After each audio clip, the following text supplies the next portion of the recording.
The next two videos are all about the Traxler counterattack. This is one of my favorite openings. I recommend this opening on my YouTube channel. I've got YouTube shorts about it. It's a mesmerizing counterattack.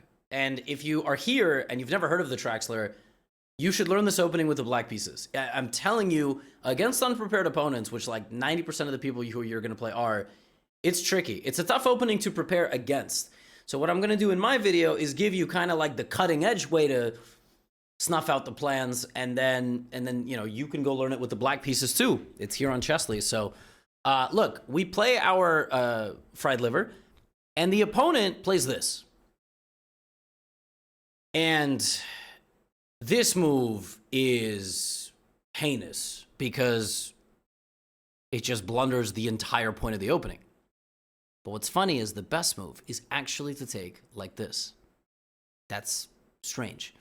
Black is basically saying with the move bishop, this is why you should learn this opening with black. Black is saying that the time it's going to take white to go here, black will then detonate a violent sacrifice on the king. Traxler counter attack. And then white has to ignore it.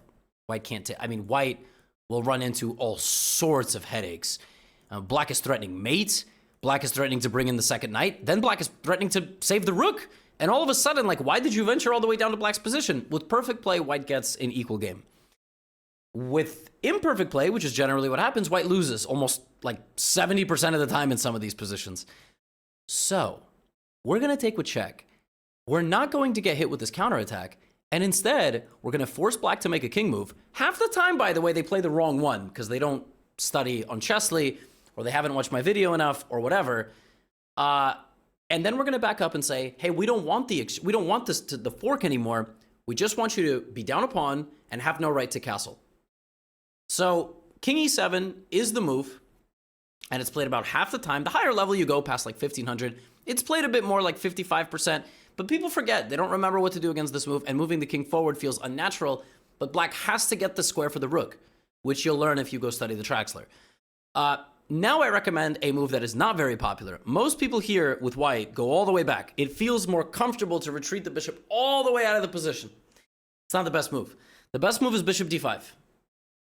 So we pressure the knight. And the other thing that we do here is we volunteer our bishop up for capture, which a lot of people here will hastily try to do because they're like, oh, bishop, I got to get rid of it. But black's not in a position to trade pieces. Black's got to be very careful how they do this. All right. Now, the best move here is rook f8. And I'm going to show you a very simple and straightforward setup against it, from which you just get a game. But knight takes d5 is a very popular move and a very big mistake. Because after pawn takes d5, black loses all momentum. Black's knight is under attack, and if they attack our knight, we go here attacking the bishop and the knight. So we just win the game because two pieces are under attack at the same time. Most people here go knight d4, and we play pawn c3. Again, anytime this happens, come back. And as you see, this is not what black set out to do. This is not the counterattack. I don't know what on earth this is, but it's nonsense. They have two pieces and a king in the center, right? So now we just play a very simple and principled move. We are up a pawn, and black has 0 attack. 0. There's like nothing there at all.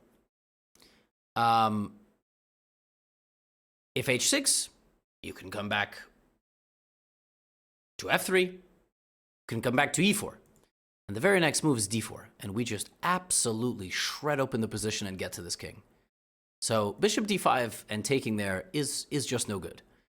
A lot of people here play d6, which is really, which is funny. Now, here with white, you would think, oh, knight f7. Yes, but you do have to be careful. A lot of people who play against the Traxler get caught in this whirlpool. They think the fork has landed because they have tunnel vision. They want to play, in the style of the fried liver. And after queen f8, knight h8, knight d5, this is a big problem because that's mate. So smart people here don't hang mate. They do this. But even if you're smart, good luck getting out of this position against the swarm of black pieces. So what I would recommend after d6 is not to rush in with knight f7. That's if in the future we castle, for some reason they leave our pieces there. But What we're trying to do is just castle our king and play a very simple game. Watch. Rook f8, right? Castle, d6. I don't care if it's d6 and then rook f8. I don't care. The second that we can, we make a trade and we bring the knight back to f3. This may confuse you because you're like, what? They just get so much activity. Just d3. And the next thing that we want to do here is we want to play bishop to e3, trading off this powerful bishop. If they trade with us, it helps us. Yes, it doubles our pawn, but our rook now supports the knight.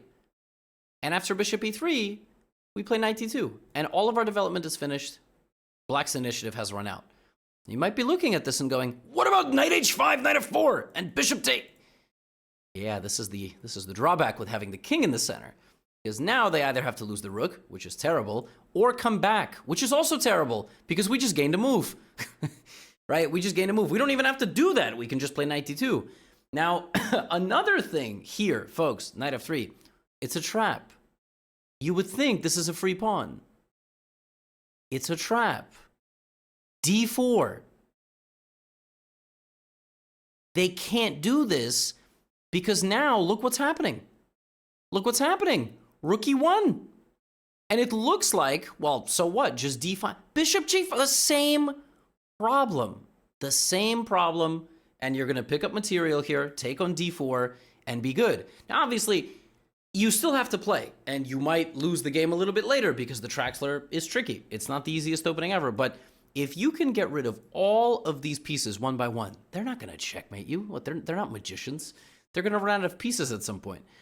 So the lesson here, all right, is that, yes, the Traxler is a really vicious weapon. But what we want to do is we want to get rid of the knight. When we see d6, we want to castle, bring this knight back to f3. And when black plays the best way, which is with the king on e7 and the rook on f8, we just go for this. The very simple plan of d3, bishop e3, and knight d2.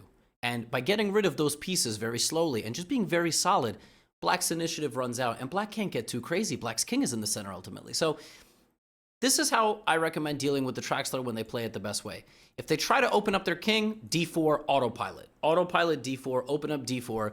Always look at the move bishop g5 when it's available. Trade off that bishop and put the knight on the d2 square. And the way a position might look, you know, if an opponent kind of plays like all the best moves, bishop e3, bishop b6, they don't want to trade with you, so you do this. And it's a very tense position. You're playing defense, right? They're going to try to attack you with moves like knight h5. I would try to get rid of the bishop, you know. They're going to put the knight on f4. Now you got to decide what to do. You know, you might strike in the center when you're ready. And suddenly it's like, where's black's attack? Yeah, if black gets 3 more moves in a row, they're going to mate you. But by then you're going to take and also get rid of the knight. And you're not going to get mated. That's the way chess goes. You play, you know, your opening. If your opponent knows it really well, you have a complicated fight. So that's the Traxler. I would like to take on f7 and put the bishop back on d5. If they take, life is great. If they don't, you know that you can get rid of the knight on c6, castle, drop the knight back, go for that kind of turtle setup, and then spring out a little bit later.